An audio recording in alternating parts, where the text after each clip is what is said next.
ahora está bien. Está. Bien, ahí estamos, laburando, haciendo cosas. Sí. Ya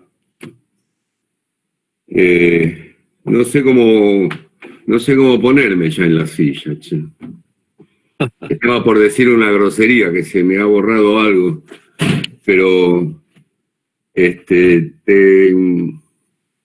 estoy más tiempo en la silla que en ningún otro lugar del mundo. Claro. A mi hija ahora con el asunto del teletrabajo, ella trabaja en Adidas y le mandaron una silla que creo que yo, si la quiero comprar, tengo que vender mi casa. Espectacular la silla, una cosa de locos. ¿No? Ergonómicas o algo así. Claro. Pero valen una fortuna, una cosa de locos. Pero bueno, ella se la mandaron desde la empresa. Tuvieron superávit de ventas, así que no les debe costar mucho comprarle una silla a María, ¿no? Y vos sabés que se avivaron todos estos, los que fabrican ese tipo de sillas, sillones y asientos, digamos, para trabajar. Lo mismo que los que venden bicicletas fijas y esas cosas, digamos. En esta temporada, viste, la gente que puede está recurriendo a eso, a cambiar el asiento, a comprarse una bici fija y qué sé yo. Y se avivaron, porque mira, yo del cumpleaños de mi señora el año pasado le compré una silla, no la super, pero de esas que son especiales para trabajar en la compu. Y creo que la pagué, no sé, ponele 4.000 pesos, ponele. Está casi 10 veces más cara, está 35.000 mangos, la misma silla, en un año. ¿Viste? Y no son importantes, hacen acá. Sí, bueno, y no solo las bici fijas, las bicicletas de calle también. Y cerca de mi casa hay una que dicen que fabrican ellos también, que hay cola en la calle. Y los precios de las bicis son bárbaros. Hay bicicletas de 70, 80.000, 90.000 pesos, una locura. Lo cual ayuda a explicar un poco por qué vale lo que vale el tomate, por ejemplo, ¿no? Porque para una ensalada mejor un tomate que una bicicleta. Entonces, los tipos dirán, si eso vale la bici, yo que vendo tomate también le doy para arriba. Así que bueno. Bueno, no sé si vendrá la compañera Cristina, que es la que se encarga de registrar los presentes. Si querés, Cacho, ir anotando, porque he visto que varias compañeras anduvieron pasando su nombre, ¿no? Sí, ya mismo las voy a fotografiar. Bárbaro. Bueno, vamos a hablar, Eliana Carro presente, ahora y siempre, podríamos llegar a decir, ¿no? Sí. Vamos a conversar un poquito sobre el tema que teníamos previsto hoy, vamos a charlar otro poco sobre el tema del recuperatorio. Tengo varios para recuperatorio, tengo algunos ausentes, esto de los ausentes, pero son ausentes que mandaron tarde el examen. Yo no sé ya cómo decirlo. Yo creo que, bueno, claro, digo, cuando vuelvo a la presencialidad yo ya voy a estar jubilado. Pero a veces siento ganas de decir, voy a pedir una prórroga, una excepción, que me dejen un cuatrimestre más y les voy a tomar en clase con el Google Forms. Entonces me voy a ir con una varita, o con el puntero. Y cuando los veo ahí laburando y que se hace la hora y no lo mandan, les doy ping con la varita. ¿Por qué después? No sé si de acá, porque he tomado, ahora en octubre debo haber tomado tranquilamente entre 400 y 500 exámenes. Yo no sé si era de acá, pero la gente te dice, pero yo lo mandé a tiempo, profesor. Entonces, no sé si, recuerdo puntualmente 2 casos de chicos de Zárate, que le dije, mirá, le digo, a veces ustedes piensan que lo mandaron a tiempo. No, yo estoy seguro, yo miré el reloj. Entonces le digo, bueno, fíjate que tenés que tener la constancia de que fue entregado. Y en los 2 casos me dijeron, bueno, y si no, en todo caso lo rindo después. Ahí se ve que se acuerda que se les pasó el tiempo.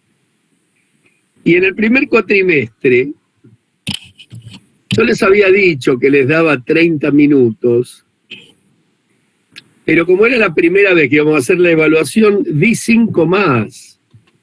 Y hubo compañeros que lo mandaron tarde. Dijeron, pero qué bronca. Dice, yo lo mandé y 32. Dije, mira, si lo hubiera mandado y 32 llegaba, porque yo le había dado hasta y 35. Así que a veces la gente se confunde con el reloj.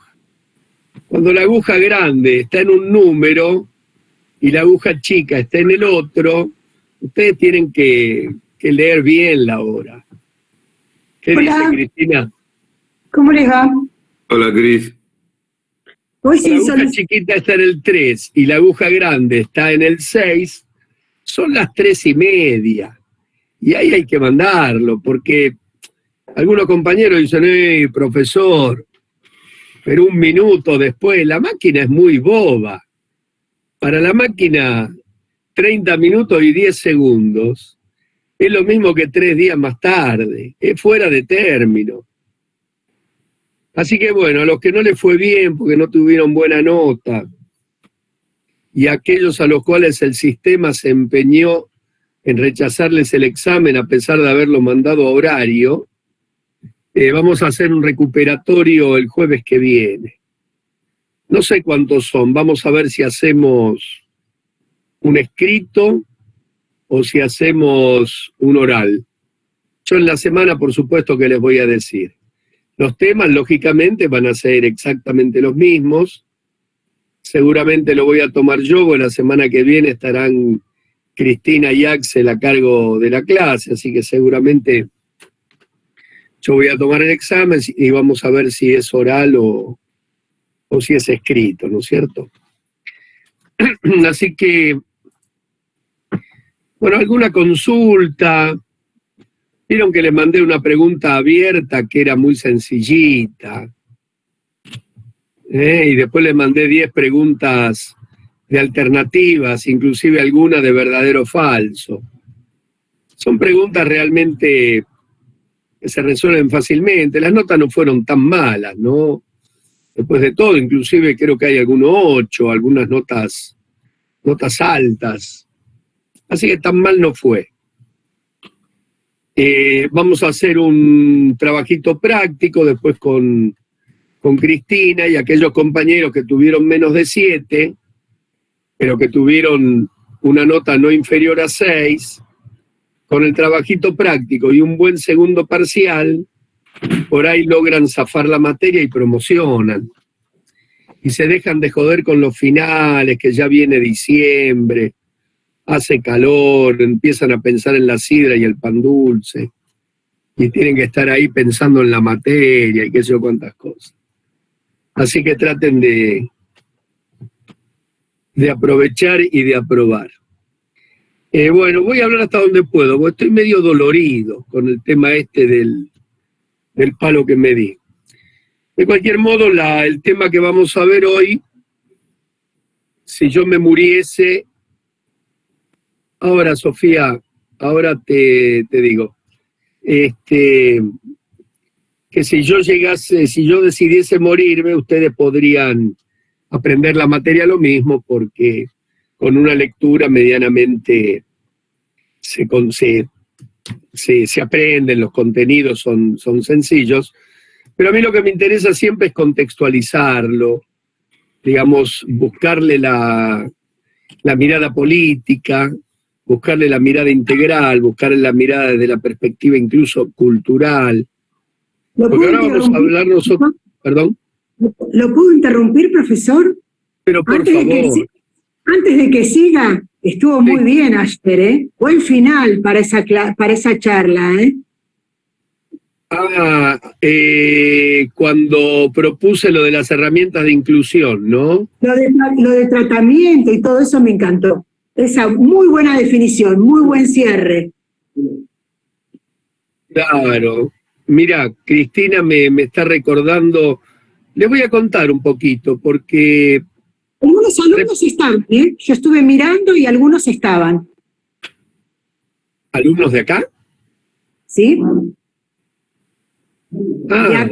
Y acá y de campo. Algunos nombres me suenan familiares, pero no puedo distinguirte exactamente si de campo de qué, porque algunas como la están cursando doble, pero sí, yo vi que algunos estaban. Pero hubo muchas Romina dice, a mí me encantó la exposición, mira. hubo muchas felicitaciones en el chat, Machado, ¿Sí? ¿eh? Ah, Sí. mira vos. Mucha gente que te decía, excelente, muy claro, profesor, y así todo. Un honor participar. ¡Epa! Nadie dijo que le pase el CB1. ¿Nadie dijo? Que pase el CBU. Ah, no, nadie. Y acá hay una compañera coronel que se queja, dice, muy mal que no me invitaron. Mira, coronel, yo te cuento. Yo llego a ese encuentro a través de Marcelo, que es el compañero que da clases conmigo en campo y que está en la Facultad de Derecho también. Y él me pregunta si yo estaba dispuesto a participar. Conocimos, exactamente. Analía Polo estuvo, mirá vos. Sí, Lástima que no lo dejaron más tiempo. También te voy a contar qué es eso del tiempo, Analía. Entonces Marcelo me dijo a mí y me manda un flyer donde no había absolutamente nada. Decía inscripciones a través de Google Forms. Y le digo, che, Marcelo, le digo, ¿y cómo hago yo para ingresar? Ah, mirá vos, por una profesora, Karina Cabrera, se enteró una compañera. Bueno, entonces la cuestión que yo no había visto absolutamente nada de la promoción. Y después, ayer, un rato antes de entrar, me mandan un link y ahí viene gente, alumnos de Derecho que están participando en la cátedra nuestra, y me dijeron que ellos habían entregado en la facultad. Yo no sabía absolutamente nada de esto. Así que por eso no lo dije, no por otra cosa, ¿eh? Y lo del tiempo, esta es una época, yo le decía ayer a los chicos en la clase, en que uno se pasa más tiempo frente a la camarita de la computadora que frente a los ojos de la esposa, ¿no es cierto? Creo que lo grabaron, Alejandra, creo que lo grabaron el encuentro ese, así me dijo Colosimo, después vamos a ver si lo vemos. Entonces yo tenía a las 6 de la tarde otra reunión nada que ver con lo académico, más relacionado con la actividad militante, todos compañeros, y entonces le pedí que me dejen, porque aparentemente yo estaba para exponer cerca del final, pero les pedí si me podían poner antes, porque si no, no hacía tiempo. Y bueno, yo me enganché a hablar, habré hablado, qué sé yo, suponte las 2 terceras partes de lo que quería decir, y la chica lo que me avisó es que se me había hecho la hora para irme al otro encuentro. Pero si no, yo podría haber seguido un cachito, pero bueno, tenía que ir al otro encuentro, después tenía clases en la Facultad de Derecho, todo por la misma guita, en fin, síntomas de la época. Después te precedió Cesaroni, ¿viste? ¿Qué tiene? Después estuvo Cesaroni, Claudia Cesaroni. Lo que pasa es que yo no lo vi, yo tenía muchas ganas de escuchar a Gutiérrez, que es un muchacho... Fue profesor mío en Penal 1, la única materia que cursé de Derecho, esa y la con María del Carmen. Estaba como docente Sí, era ayudante de cátedra en Derecho y era defensor de la Defensoría 1 en Lomas de Zamora, y cuando se postuló para ser juez y no salió su pliego, a pesar de estar muy bien calificado, no tuvo otras condiciones para llegar a ser juez, renunció al Poder Judicial. Es un muchacho muy interesante, ¿eh? Sí, sí.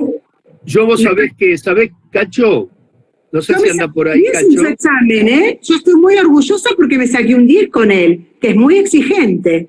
Mirá qué bien, pero este muchacho es el autor del libro que en el posgrado dirigido a educadores en contextos de encierro lo daba Cacho con Claudia Cesaroni. Y el libro es de Mariano Gutiérrez. Claro. ¿Y vos te acordás de Pablo, ¿cómo se llama este chico? El que es defensor en Neuquén, Pablo Matovich. Bueno, Pablo Matovich era el ayudante con él en esa cátedra y trabajaba también con él como ayudante en la defensoría.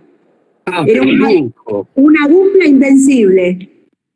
Pero un lujo, ¿eh? Exactamente. Yo estuve a los dos y laburábamos allá.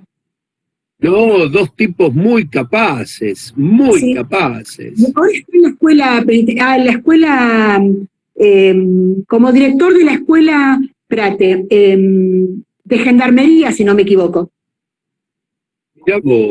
Mirá vos. Porque trabajó una cierta parte en todo el tema que tiene que ver con el riachuelo y demás, y ahora asumió, si no me equivoco, es director de la escuela de Gendarmería. Bueno, entonces voy a aprovechar para contarle a las chicas de qué hablamos ayer y vamos a dar una clase de criminología práctica. Vamos a dar una clase de criminología en serio y no una clase de criminología tan teórica.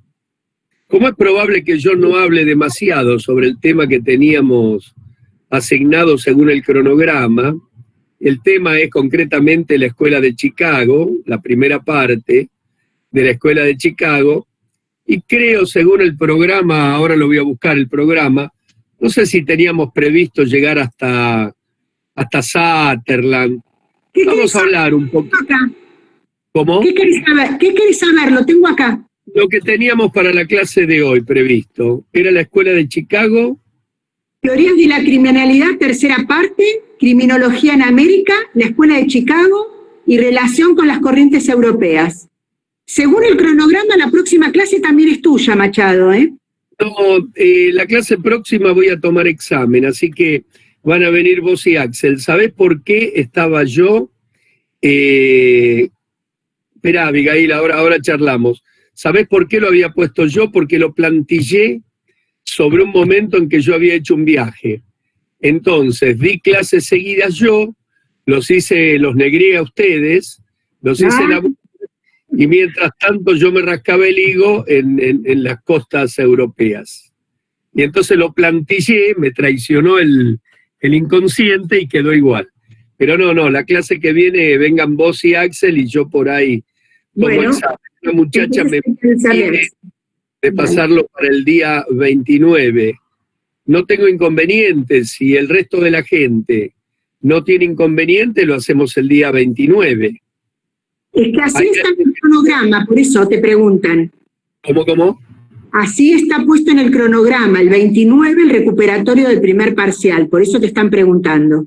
¿Era para el 29 el recuperatorio? Ajá. O sea que sería dentro de 15 días. Por eso está planteado que el 29 la clase era con Axel y conmigo y vos la que viene. No, lo tomamos el 29 tal como está. Ustedes dan la clase de la semana que viene, yo doy el 29 y por ahí les toman ustedes si es oral o le tomo por medio de un examen escrito. Bueno, perfecto. Por medio de un examen escrito.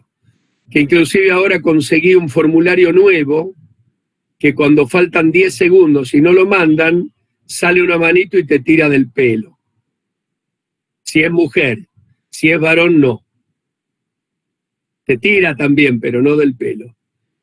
Bueno, entonces vamos a charlar un poco, vamos a hablar sobre criminología. Sí, Solcito le transmití a Axel las condolencias. El papá venía ya enfermo, pobre. Era un hombre, digamos, de bastante edad, pero hay gente de esa edad que está en perfecto estado. Debía tener unos 86 años, pero venía con un proceso medio largo y bueno, lamentablemente no lo pudo superar. Hace no demasiado tiempo había fallecido la esposa y como charlaba esta mañana con una médica cuando fui a verla, ustedes saben que de las situaciones más traumáticas para el varón es la muerte de la esposa. No así, en cuanto a lo traumatológico, la muerte del esposo para la mujer. Por eso es que hay tantas viudas y tan pocos viudos. Cuando los hombres enviudamos, nos morimos al poco tiempo. Ustedes, cuando enviudan, viven y viven y viven y siguen jodiendo. Fíjense ustedes en su entorno si conocen más viudas o más viudos. Miren en su entorno, ¿eh? La tía Pepina, la tía Olga, son todas viudas. En cambio, los viudos nos morimos al poco tiempo. Pero bueno, es un detalle al margen de orden demográfico y biológico. Erika dice que es verdad, no pueden vivir sin nosotras. Sí, debe ser eso. Debe ser eso. Es duro realmente perder una compañera, es duro. Pero bueno, Alejandra dice que es acompañante terapéutico y es verdad. No puedo toser mucho porque me duele el pecho. Yo a veces quisiera pulverizar a mi mujer, pero digo, no, a ver si después mirá vos, la tía Olga es viuda 3 veces, perfecto. Bueno, mi padre estaba separado de mi vieja desde hace tiempo inmemorial, se casa con otra señora, Chiche, y Chiche murió. Y al poco tiempo, no mucho tiempo, mi viejo se casa con otra señora. O no sé si se casa o se fueron a vivir juntos con otra señora. En el interín, fallece mi madre. Y digo, la segunda viudez de mi viejo. Pasa el tiempo y entra en un estado de salud bastante severo mi viejo, ¿no? Nunca supe realmente cuál era el problema tan severo de salud, asociado con una edad prolongada, 91 años, y digo, chau, mi viejo en esta no la supera, ¿no? No logra la marca. ¿Qué les cuento? Que pocos días antes de que él fallezca, le agarra a la esposa una pancreatitis feroz y se murió medio día antes que él. O sea que mi viejo también fue 3 veces viudo. Mirá vos. Es uno de los pocos casos que conozco que ha superado 2 viudeces y bueno, la última no tuvo tiempo. Si no, por ahí se casaba de nuevo. Pero bueno. Bueno, listo. Les quería contar entonces lo que habíamos charlado ayer, que fue una charla, digamos, sobre criminología aplicada, sobre la situación criminológica actual y que con ustedes tal vez no tengamos el espacio, la oportunidad de conversarlo porque no lo tenemos previsto en el cronograma, pero sí entiendo que es muy importante. La jornada a la que me invitaron versaba sobre los derechos en el ambiente carcelario. Entonces yo empecé con un material que ustedes suelen verlo acá con nosotros. Es un material de Durkheim, cuando habla del funcionamiento del poder regulador que tienen todas las sociedades. Y Durkheim dice que existe un conjunto de normas aplicadas, ¿sí? Una autoridad moral que emana de ese conjunto de normas y de la autoridad encargada de aplicarla y de un acatamiento espontáneo de esa normativa. Vale decir que la conjugación de estos 3 factores es lo que armonizan a la vida, es la que armoniza las relaciones de los individuos en el marco de una sociedad. Ahora, cuando este interjuego falla, se produce una situación anómica, una situación de falta de normas. ¿Ven cómo está relacionado con lo que habíamos hablado nosotros. En el marco de esta situación de falta de normas, esta situación anómica, se resiente el derecho. Entonces yo le decía a la gente esta con la cual conversé ayer, yo no sabía que habían alumnos, por ejemplo, de sociales, ustedes hay cosas que las habrán entendido de las que dije yo y probablemente algunos otros se quedaron medio un poquito en el aire, sobre todo por la necesidad de hablar a todo galope. Les decía que en el marco de este deterioro de la normativa, en esta situación anómica, se resiente el Estado de Derecho. Y es lo que está sucediendo hoy aquí en la Argentina. Hay un Estado de Derecho que yo lo definía como de cimientos fofos. No tienen una base. Entonces, cuando uno empieza a discernir acerca de los derechos de los individuos encarcelados, ya debe partir desde una señal de alerta. Es decir, cuando un individuo está encarcelado, está más vulnerable que lo habitual. Está privado, qué sé yo, de la libertad ambulatoria. Está encerrado. Y está encerrado y está en las manos de individuos que no son precisamente muchas veces los que tienen la mayor idoneidad para estar haciendo la guarda y custodia de los detenidos, que es lo que les marca la legislación, ¿no es cierto? Entonces yo hacía, a partir de la figura de un Estado de derecho flojo de papeles, yo iba a analizar la situación que se daba en torno de los individuos detenidos y reconocía 3 instancias interviniendo al unísono que además las estipula la ley de ejecución. La ley de ejecución nacional estipula que hay 3 instancias que intervienen en el proceso que tiene por objetivo propiciar la reinserción social de un individuo. La instancia penitenciaria, la institución penitenciaria, los jueces, que es la institución judicial, y la sociedad. Porque la ley dice que se debe promover la comprensión y el apoyo de la sociedad para apuntalar el proceso de reinserción de los individuos. Ahora, ¿qué ocurre? Esta ley, la ley de ejecución, ya van a hablar ustedes con Axel sobre la ley de ejecución, es una ley que está muy manoseada.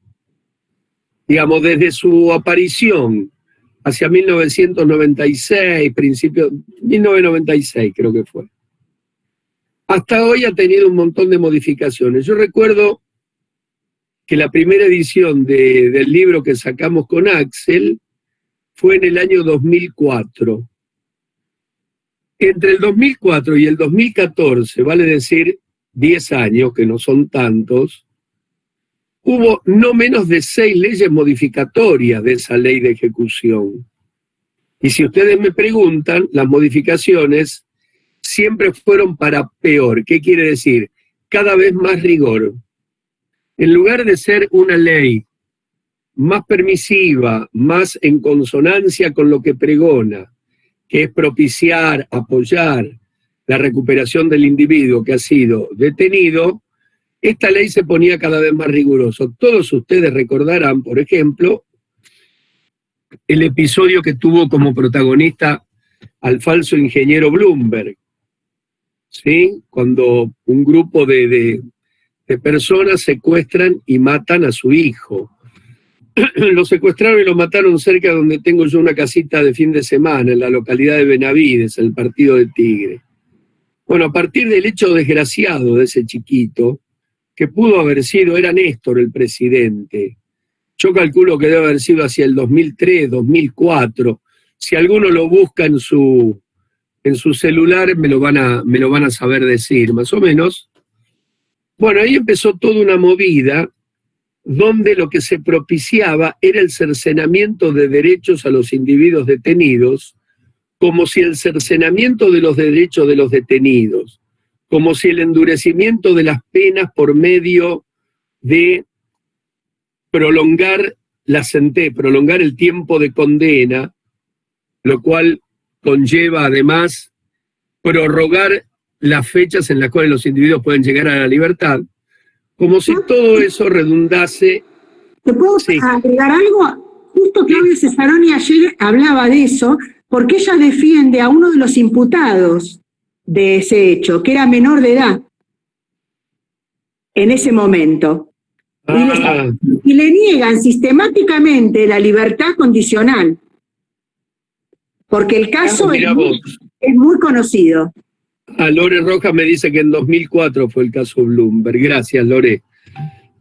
No sabía que Claudia defendía a uno de los pibes. Creo que, está preso desde ese momento, y ella tomó conocimiento no hace tanto de este caso, y no lo dijo ayer, pero yo sé que es así, y bueno, presentó 2 veces los escritos, y si vos vieras, ella posteó y me mandaba los argumentos del juez, siempre tienen que ver en base a estos informes medios raros, que con Axel ya los van a ver, que habla de una personalidad incierta, lo que ella hablaba justamente ayer, de que te ponen como que no hay seguridad en que él no lo va a volver a repetir el hecho criminal, y son todos excusas, es un hecho mediático, y hay que atreverse a darle la condicional. Creo que lleva 17 años preso, si no me equivoco, ¿no? Porque 2014, 2004...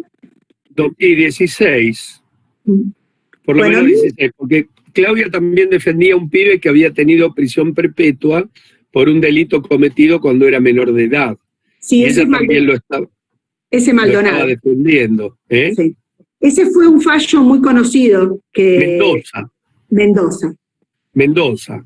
Sí, y Claudia tiene un libro, Claudia. Sí, La vida como castigo. La vida como castigo, que trata justamente de eso, ¿no es cierto? En un momento había como 10 penas, ¿cómo se llama?, a prisión perpetua de menores de edad en todo el país. Y Claudia tenía uno de ellos que defendió. Bueno, en este momento no hay, pero este chico es el preso más antiguo, que lleva más años detenido, sin haber pisado nunca más la calle. Es una lástima que yo esté peleado con Claudia, a quien quiero mucho, porque si no la podríamos haber invitado. Pero no. Estamos con la bola cortada y nos queremos, pero no importa. La cambié por Rodolfo Rodríguez yo a Claudia, que no se entere nadie. Bueno, la cuestión que seguíamos con el tema y hablábamos acerca de cómo se daba esta situación, y yo me dediqué a hacer el análisis de las 3 instancias. Luego de hablar del retroceso que hubo en la legislación. Y me faltó mencionarle, nosotros en el año 2014 con Axel hicimos una segunda edición de nuestro libro, que en muchos aspectos, créanme, que era un libro totalmente diferente. Era un libro totalmente distinto a lo que había sido el original del año 2004. Bueno, después que lo sacamos en el 2014... 3 años después, en el 2017, aparece la última modificación a la ley de ejecución, la ley 27.375, que introduce una serie de modificaciones que ha llevado a que a muchos juristas definan a esa ley como inconstitucional. ¿Saben por qué? Porque prevé que para una serie de delitos graves, todos delitos graves, ya no exista la posibilidad de una soltura anticipada. Los individuos no pueden tener, por supuesto, salidas temporarias del tipo de las salidas transitorias o de las salidas por razones laborales, que es lo que se conoce como el régimen de semilibertad, ni tampoco pueden obtener la libertad bajo todas sus formas, como es la libertad asistida, la libertad condicional o la libertad por agotamiento de condena, porque tienen una pena perpetua que hasta tanto no se fije en orden temporal, la pena no se termina nunca. Entonces el individuo queda detenido hasta el momento de su muerte, lo cual contradice el principio resocializador de la pena. La pena, nosotros tenemos una controversia respecto de la pena, sobre si la pena, la sanción, la pena de prisión, que es la que prevé nuestra legislación, además de la multa, de la inhabilitación, pero la pena de prisión o reclusión, ¿no?, entran en el mismo paquete, persigue como fin resocializar al individuo, reinsertar al individuo. Ahora, ¿A dónde está el objetivo para un individuo que tiene perpetua? ¿Qué tipo de tratamiento voy a proveerle a un individuo que no tiene ninguna expectativa, ninguna perspectiva de egreso? ¿Para qué lo voy a preparar? Lo voy a preparar para que siga viviendo hasta el momento de su muerte entre esas rejas. Entonces, ya tenemos lo que podríamos estar representando al primer quebrantamiento o la primera violación del derecho a los individuos detenidos. Y lo tenemos desde la propia ley. No lo tenemos desde cualquier parte, lo tenemos desde la propia ley. Entonces ayer en esta exposición lo que hacía yo era hacer un análisis de cada una de estas instancias. Y me metí, por ejemplo, con la instancia penitenciaria, que ustedes probablemente con Axel no lo vean. Con el Poder Judicial, algo de lo que yo pueda decirles hoy acá, lo pueden llegar a ver, pero lo que vamos a hablar de la institución penitenciaria seguramente no. La institución penitenciaria ¿saben dónde tiene sus orígenes la institución penitenciaria? En los fortines, chicas y muchachos. Yo doy clases en la Escuela Penitenciaria de la Nación, ¿no? Y en una época le daba clases al personal de carrera, gente grande, con trayectoria, y yo de puro provocador, de puro guacho nomás, los chicaneaba, los provocaba, y le decía que habían nacido en los fortines porque destinaban a personas para cuidar a los prisioneros. Esos presos eran los prisioneros que se capturaban en las batallas, y que después se los tenía, o para ejecución, o para esclavizarlos, o para negociarlos, vaya a saber cuántas cosas. Ahora, le decía yo en tono chicanesco, que me encanta, ¿a qué no saben a quiénes mandaban a cuidar a los presos? ¿A los que eran mejores o a los que eran peores para batalla? Y ahí se sonríen un poquitito, pero reconocen que a los que mandaban a cuidar presos eran porque no servían mucho para pelear. Pero eso era hace mucho tiempo, cuando los prolegómenos, casi les diría el primitivismo de la institución, nacía en los fortines sin pensar en transformarse en una institución con la misión que tiene hoy.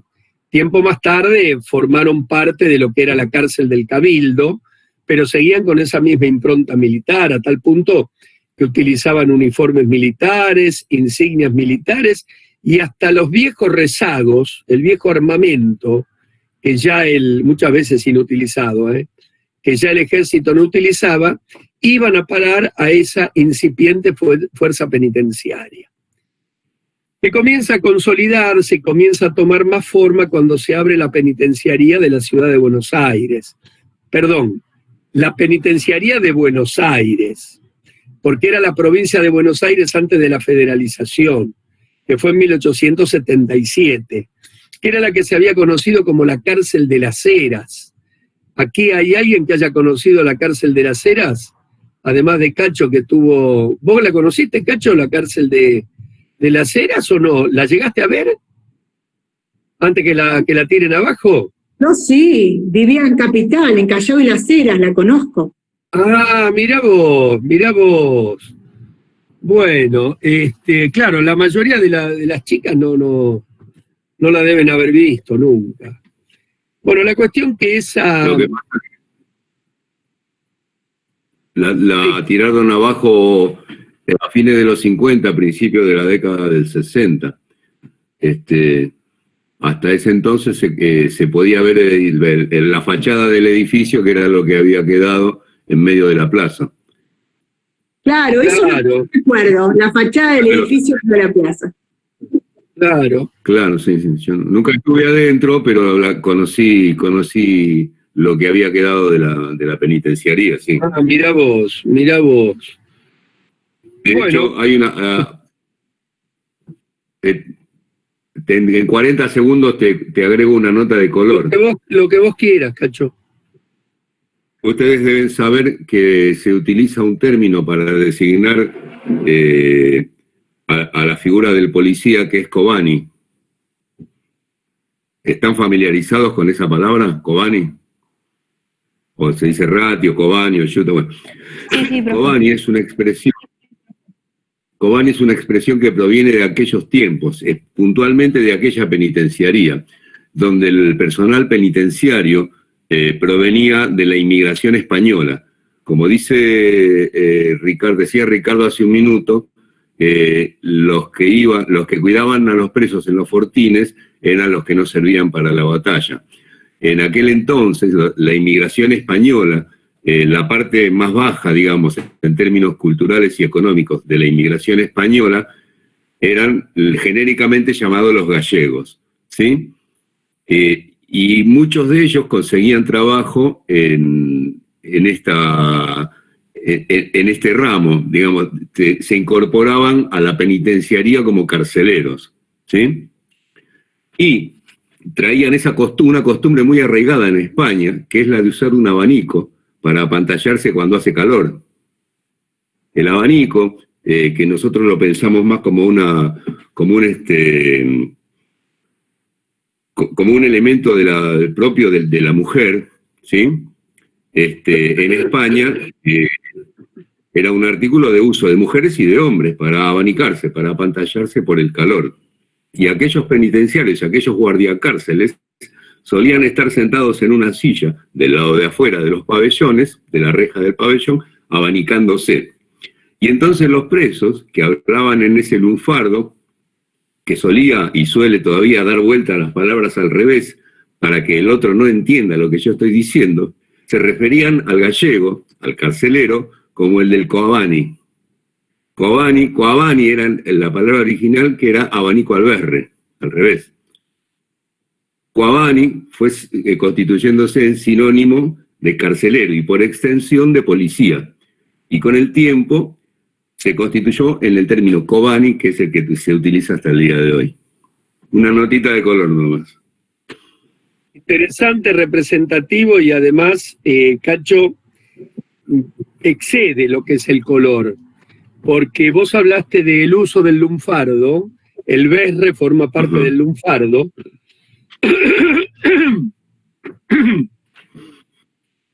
perdón, y ese berre o ese lunfardo muchas veces era una estrategia de sobrevivencia, era algo así como una estrategia de protección, para que otros no sepan lo que uno estaba diciendo, porque si sabían lo que estaban diciendo, le podía llegar a ir mal, ¿no? O sea que esta nota de color está reflejando un poquitito cierta idiosincrasia cultural de la institución, ¿no? Que sí, es una mirada con alguna pretensión de mirada sociológica, digamos, bueno, para entender el fenómeno, pero tenés razón. Sí.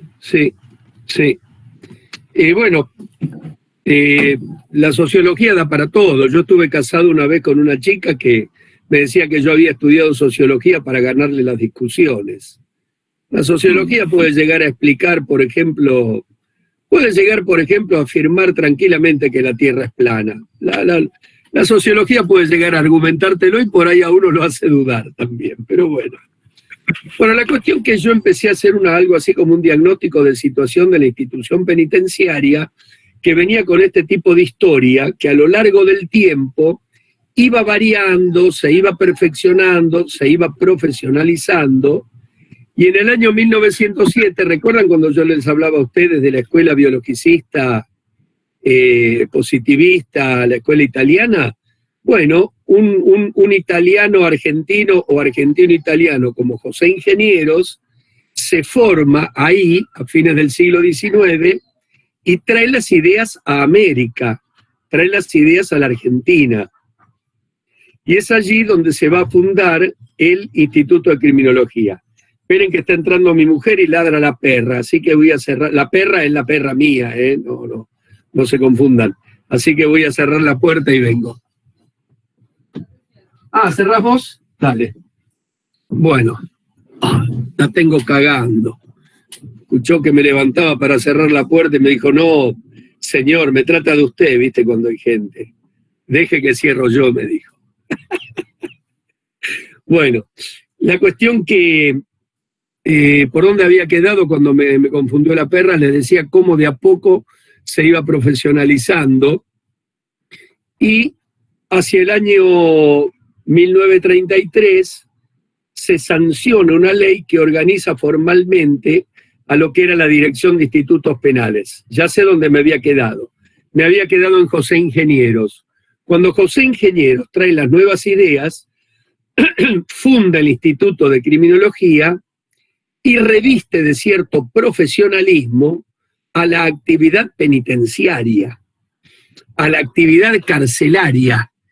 Ya al individuo no se lo encerraba simplemente. Al individuo, además de encerrarlo, se lo clasificaba después de estudiarlo.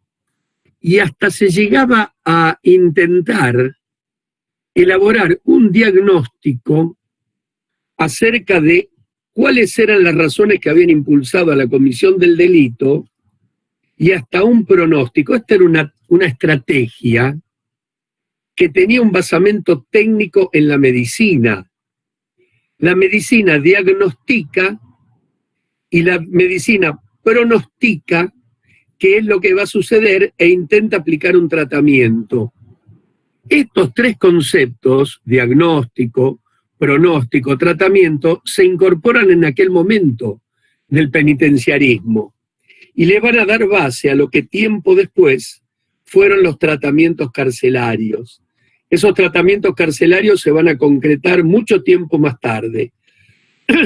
Sí, Yara, es mirada positivista toda la intervención de todo lo que es esta criminología clínica de base médica, encuentra su raíz en lo que es el biologicismo positivista italiano de fines del siglo XIX.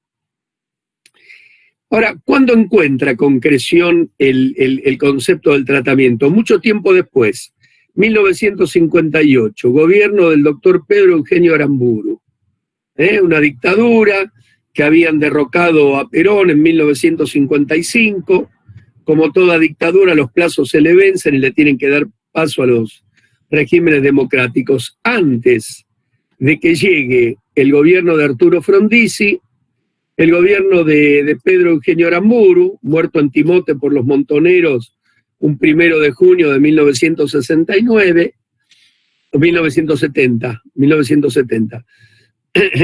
sanciona una ley, el 412/58, en realidad es un decreto ley, porque proviene no del Congreso, sino de un decreto de un gobierno de facto, que sanciona a la que se llama Ley Penitenciaria Nacional. Y ahí sí aparece el concepto de tratamiento.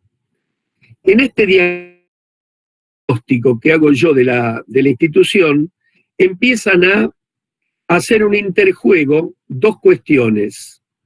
La evolución de la institución desde la perspectiva del personal, donde eran militarizados y luego pasan a compartir el espacio con los profesionales, y el concepto de tratamiento. Ahora, ¿qué es lo que ocurre cuando irrumpe algún sujeto a un espacio al cual no había sido llamado? Surgen conflictos. La institución penitenciaria ha tenido la irrupción de por lo menos 4 figuras que le han generado conflictos, ¿no es cierto? La primera es la llegada de los criminólogos, la llegada de los profesionales. Entonces, lógicamente, como hay disputas de poder de por medio, calculen ustedes que eran los directores los que dictaminaban qué individuos salían y qué individuos no salían. Ustedes pueden llegar a decir, y tanto quilombo por eso, tanta preocupación por decir, me voy a pelear con estos profesionales y voy a disputar poder, cuando en definitiva lo que está en juego es la capacidad de decidir quién sale o quién no sale. Miren, tener poder es, el poder seduce, ¿no? Los que tienen poder siempre cuentan, yo recuerdo López Rega, decía que conquistar poder era como seducir a una mujer hermosa, ¿no? Lo decía López Rega. Ahora, el poder seduce, pero si no te seduce meramente por lo simbólico, el poder, calculen ustedes que a veces algún intercambio a partir de detentar el poder puede llegar a deparar un bien material. ¿Vos querés la libertad? Sí. Bueno, sale tanto tu libertad, por ejemplo. Entonces, ¿quién es el que la va a otorgar? El que tiene el poder. Y el que tiene el poder que lo otorga es el que se lleva el beneficio. Entonces, de allí se empiezan a explicar un montón de circunstancias que se transformaron en algo así como una colisión histórica, colisión, no coalición, colisión, un choque histórico en el campo del penitenciarismo, que es la puja entre el personal militarizado y el personal profesional. Por decirlo en modo cromático, la pelea entre los blancos y los grises. Los grises, la inmensa mayoría, gente del interior, la inmensa mayoría, se forman en escuelas penitenciarias militarizadas que proveen una formación de ese tipo. Yo anoche, cuando conversaba en este encuentro que tuvimos, yo le decía que uno tiene que fijarse mucho en los símbolos, ¿no es cierto? Porque los símbolos son generalmente los que te empiezan a definir, los que te dan una pista, a veces más sólida y otras veces menos sólida, de qué es lo que están simbolizando, ¿correcto? Vieron que ustedes a veces dicen, fulanito se vino vestido como un doctor, es porque ustedes tienen internalizado que el doctor se viste de un modo determinado. Son los símbolos. Perfecto. En la escuela penitenciaria de la Nación, que es donde se forma a la oficialidad, es decir, el cuerpo que conduce a la institución, en la escuela penitenciaria de la Nación hay un espacio común que se utiliza durante las ceremonias que se llama patio de armas. Se llama patio de armas, con lo cual da una clara idea de dónde pretende enrolarse esa institución. No dice el patio del cuaderno y el bolígrafo, que podría llegar a representar la tarea pedagógica. No dice el patio del fonendoscopio y el termómetro, que podría llegar a representar la connotación terapéutica, médica, clínica. No, dice patio de armas. Se llama patio de armas. Ya que no saben cuáles son los elementos que ornamentan, que aparecen como un rasgo distintivo en ese amplio espacio que es el patio de armas. 2 cañones. Aparecen 2 cañones. Los cañones, que yo sepa, son armas. Digo, a nadie se le da un cañonazo de formación educativa o un cañonazo con fines terapéuticos. Un cañonazo es una herida que lleva como destino inexorable la muerte. La vieja prisión, la vieja cárcel, la que le decían Caseros la Nueva, que estaba ubicada en Pichincha y Rondó, 100 metros antes de la avenida Caseros, porque en la esquina de Pichincha y Caseros está Caseros la Vieja, que es donde filmaron la serie Tumberos. ¿Vieron la serie Tumberos alguno? Bueno. La del Marginal, sí. Claro. No puedo carraspear con fuerza porque me duele el pectoral. Bueno, en la serie esa, El Marginal o El Tumbero, ustedes pueden llegar a ver el patio de la vieja prisión de la capital federal, la vieja Unidad 16, que es donde este profesor lucía sus dotes futbolísticas. Ahí me he jugado más partidos, fue más lo que jugué al fútbol 5, ¿no es cierto?, que lo que laburaba. Ahí en el patio donde ahora veo que el Marginal están ahí, se cagan a cuchillados, carpucean y todo ese tipo de cosas. Bueno, en la cárcel de al lado, que era una cárcel que habían inaugurado durante la dictadura militar, había un monolito en la entrada que contenía un torreón. El torreón es el símbolo de la fuerza penitenciaria. El torreón no es ni más ni menos que una mazmorra medieval, el lugar en donde se encierra a los individuos detenidos. ¿Sí? Entonces tiene el torreón ¿Y qué era lo que lo cruzaba por delante? 2 fusiles FAL. 2 fusiles FAL. Entonces yo lo dije anoche, lo he escrito, lo he dicho en muchas oportunidades. ¿Qué me está simbolizando esos 2 fusiles FAL en el marco de la actividad de una institución cuyo fin es propender a la reinserción social de los detenidos? ¿Qué es lo que me está transmitiendo ese símbolo? ¿Saben qué me transmite? Un absurdo, algo así como quédese quieto. Si no se resocializa, disparo. Entonces digo, cuando una institución tiene un fin contradictorio en sí mismo, no puede llegar a tener éxito. Esta puja entre el personal militarizado y el personal profesional representa la puja entre 2 conceptos de larga raigambre y de larga historia: seguridad versus tratamiento. Y están los partidarios de la seguridad, que son militarizados, y están los partidarios del tratamiento, que son los profesionales. Ahora, ¿qué ocurre? En la organización, según la ley orgánica de esta institución penitenciaria, hay un orden jerárquico, y esa ley te manda que los puestos, o mejor dicho, los grados altas, pueden ser desempeñadas, pueden ser alcanzadas únicamente por aquellos individuos que hayan egresado de la Escuela Penitenciaria de la Nación. Con lo cual hay una relación de jerarquía, una relación, si ustedes me permiten, de subordinación de parte del cuerpo profesional al cuerpo militarizado. Ya tenemos una clara idea de quién es el que manda. ¿Cuál es la importancia de mandar? Se la hago sencillita. En el ámbito penitenciario, por ejemplo, se asciende a través de una escala de grados. Nosotros los habremos torturado a ustedes en campo cuando le decíamos el nivel de medición ordinal. Los grados de una institución militarizada representan un nivel de medición ordinal, donde sabemos que hay un cabo, cabo primero, sargento, sargento primero, ayudante mayor, etcétera, etcétera, etcétera, donde marcan una jerarquía entre los unos y los otros.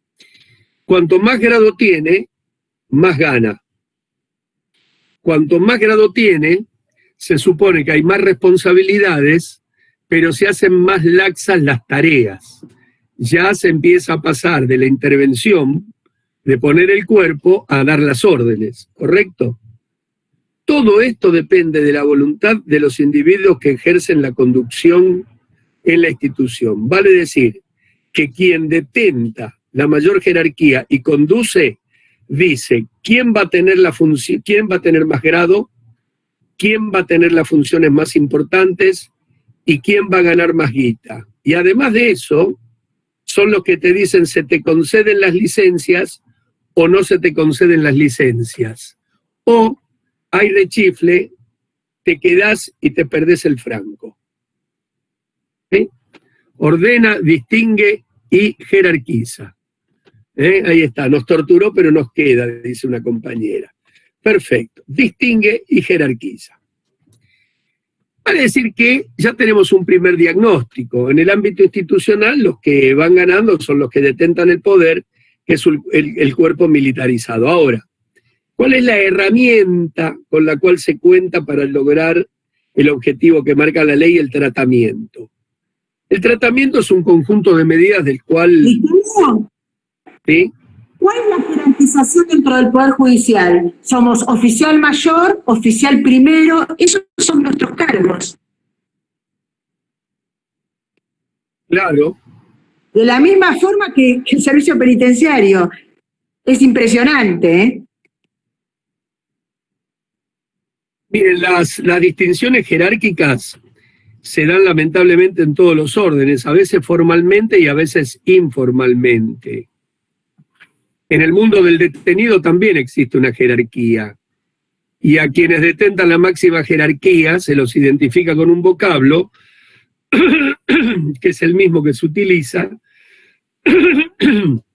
para designar a aquel que detenta el poder real entre el personal penitenciario, que es la de poronga. donde no necesariamente se corresponde la condición de poronga, la condición de jerarca, con el que tiene más grado. Entre el personal penitenciario, esa jerarquía de ser el que tiene más poder no necesariamente se corresponde con la figura de un director. Ojo al parche, ¿eh? Fíjense ustedes cómo echa la ley, echa la trampa. Existe una jerarquización formal y existe una jerarquización real. Bueno, pero vamos a dejar de lado eso y vamos a meternos en lo otro, que es en el vocablo del tratamiento, que es el mecanismo a través del cual se logra cumplir con la misión de facilitar la reinserción social de un individuo detenido.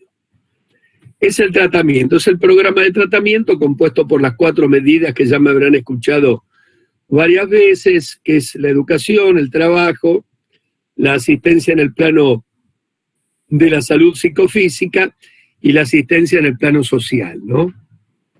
Propender al mantenimiento, reanudación o establecimiento de nuevos vínculos con el de afuera, etcétera, etcétera. Ahora, decir que disponer de estas 4 medidas va a redundar en beneficio de la resocialización es un acto de voluntarismo. Es un acto de voluntarismo. ¿Saben por qué? Porque el concepto de tratamiento en estos términos viene flojo desde el punto de vista epistemológico.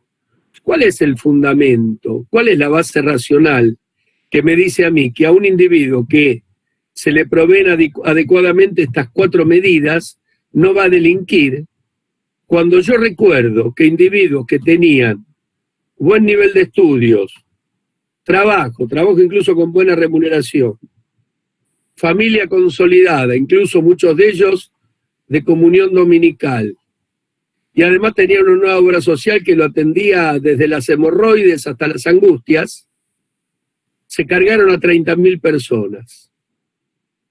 Mataron a 30.000, con las 4 medidas que prevé el tratamiento completas. Mientras que encontramos individuos que tienen alguna o más de una o todas estas medidas incorporadas insuficientemente, sin nivel educativo, sin un trabajo fijo, mucho menos bien remunerado, sin tener más atención que los hospitales públicos cuando se dignan a proveérsela, y solos en el mundo, tal vez sin familia. Y sin embargo viven sin delinquir, viven con changas, viven de limosnas, viven de la caridad, pero viven sin cometer delitos. Vale decir que esta herramienta del tratamiento ya ofrece fisuras y por ende genera desconfianza. Pasa a ser un acto voluntario, o si ustedes me permiten, pasa a ser un supuesto. Entonces aquí tenemos la primera de las circunstancias. Les pido 1000 disculpas, pero estoy a la miseria. Viene esta circunstancia. Una institución militarizada, que está considerada legalmente una fuerza de seguridad, que tuvo la militarización en 1948 durante el gobierno del general Perón, cuando Pettinato, el papá del cómico, era director del servicio de la institución penitenciaria, institutos penales. Era el director nacional. Ahí se consolida y se militariza. Entonces, una institución militarizada con una función social, que tiene como herramienta para obtener su logro un concepto en torno del cual existen más dudas que certezas y que constituye apenas una hipótesis. Entonces ya tenemos la primera sensación de que los derechos de los detenidos tenés que decir bien gracias. En el marco de esta contradicción, en el marco de esta endeblez teórica, no podemos pretender demasiados derechos, y a esto le sumamos una ley mal aplicada o inaplicada en muchos casos, que encima se endurece y cercena más derechos. La posibilidad que existe hoy de parte del individuo que egresa, la posibilidad, mejor dicho, la aspiración máxima, debe ser la de salir entero, física y mentalmente. Salir entero física y mentalmente, si después sale a tiempo, si después tuvo la oportunidad de formarse, si tuvo la oportunidad de laburar, si se le permitieron las visitas, si tuvo una atención adecuada, bueno, habrá hecho sus méritos, tuvo suerte, etcétera, etcétera. Pero hoy saliendo entero, ya hay que darse por satisfecho en el marco de estas circunstancias. Sobre todo cuando nosotros lo confrontamos o lo complementamos con el análisis de las otras dos instancias que intervienen. Nosotros tenemos un poder judicial que es una de las instituciones más desprestigiadas, que como en todas partes, como ocurre también en el servicio penitenciario, hay buenos funcionarios y hay malos funcionarios. Y en la justicia ocurre exactamente lo mismo. Hay buenos funcionarios y hay malos funcionarios. Ahora, hay buenos funcionarios que actuando a derecho se los somete a escraches mediáticos o a presiones desde los mismos organismos del cuerpo legislativo, que a partir de los consejos de la magistratura lo someten a jury de enjuiciamiento. Yo en la reunión de anoche, porque habían jueces presentes y había gente del derecho, yo les mencionaba casos concretos para que vean que no estaba hablando de una boludez sin sustento. Yo le hablaba de Gustavo Chirinos, un dignísimo juez del sur, al cual se lo sometió a un jury de enjuiciamiento, renunció y hoy está en una defensoría. Yo le hablaba de Federico Merlini, le hablaba de Juan Galarreta. Federico Merlini es de Quilmes, Juan Galarreta es de Mar del Plata. Le hablaba de Alejandro David, el juez de garantías de San Isidro, el hijo de Pedro David, el teórico que ha escrito sobre derecho de menores. Le hablaba de Claudio Brum. Y terminé mencionándolo a Axel. A Axel, por si ustedes no sabían, tal vez ustedes vieron cuando aparecía escrachado en la tele y en los diarios, pero a Axel lo sometieron a un jury de enjuiciamiento. A Axel estuvieron dispuestos a cocinarlo, a destituirlo, a cortarle la carrera judicial y a decirle, loco, de ahora en adelante salite a conseguir clientes por tu formación de abogado, porque en el Poder Judicial perdiste absolutamente todo. Y Axel había obrado a derecho, soltó a un tipo que volvió a matar, y lo primero el que volvió a matar fue incumplir una orden expresa de no tener a su cargo un carnet profesional para conducir. Pues no importa, en una provincia, en el interior nuestro, un municipio le concedió la licencia, el tipo salió con el auto y a los 2 días hizo la cagada. Sin embargo, al que le cayó fue a Axel. Y en el juicio a Axel, que lo vi todo, que lo tengo grabado en video, y tengo además la versión taquigráfica conmigo, que la pongo a disposición de quien quiera. Yo leí algo que me dejó perplejo, que ayer lo repliqué en la reunión, y dije, este es un indicador de que aspirar a muchos derechos, estando encarcelado, es como un desafío de perdedores. Yo les voy a leer a ustedes el testimonio que presenta uno de los fiscales, un consejero de la magistratura, que ejercía las tareas del fiscal. El fiscal es la parte acusatoria, ¿sí? Como en todo juicio, hay un fiscal que acusa y hay un defensor que defiende. El fiscal representa a las víctimas agraviadas y representa a la sociedad. Y el defensor está defendiendo al imputado para que la saque lo más barata posible. En el momento del alegato, habían 2 fiscales, 2 consejeros ejerciendo la fiscalía. Uno, un docente de la Facultad de Derecho de la Universidad de Lomas de Zamora. Una buena persona, un compañero peronista, pero un experto en derecho laboral. no en derecho penal y muchísimo menos en derecho de ejecución penal, que es una cuestión muy específica, es una cuestión muy precisa. No es para cualquiera hablar de ejecución penal.